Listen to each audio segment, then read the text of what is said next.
గున్నమావి కిచెన్కి స్వాగతం. ఇవాళ రెసిపీ పొంగనాలు. పొంగనాలు అంటే ఇష్టపడని వాళ్ళు ఉండరు. అందులో కూడా పెసలతో చేసే పొంగనాలు ఎంతో రుచిగా ఉంటుంది.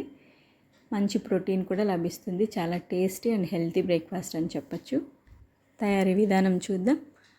ముందు రోజు నైట్ 1 కప్పు పెసలకి 2 స్పూన్లు బియ్యం యాడ్ చేసి నానబెట్టి ఉంచుకున్నాను. ఉదయం లేసాక జార్లో నానబెట్టుకున్న పెసలు వేసుకుని 2 ఇంచీల అల్లం ముక్క వేసి మెత్తగా గ్రైండ్ చేసుకోవాలి సాల్ట్ వేసి.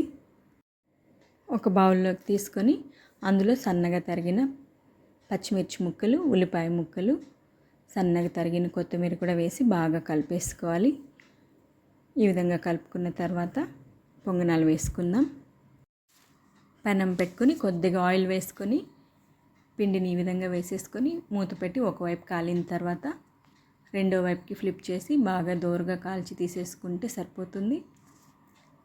పచ్చి కొబ్బరి చట్నీతో చాలా టేస్టీగా ఉంటుంది. కొబ్బరి, పచ్చిమిరపకాయలు, కొత్తిమీర, నిమ్మకాయ వేస్ట్ చేసుకునే కొబ్బరి చట్నీ పొంగనాలకి చాలా టేస్టీగా ఉంటుంది. వీడియో నచ్చితే సబ్స్క్రైబ్ చేయండి. Thank you.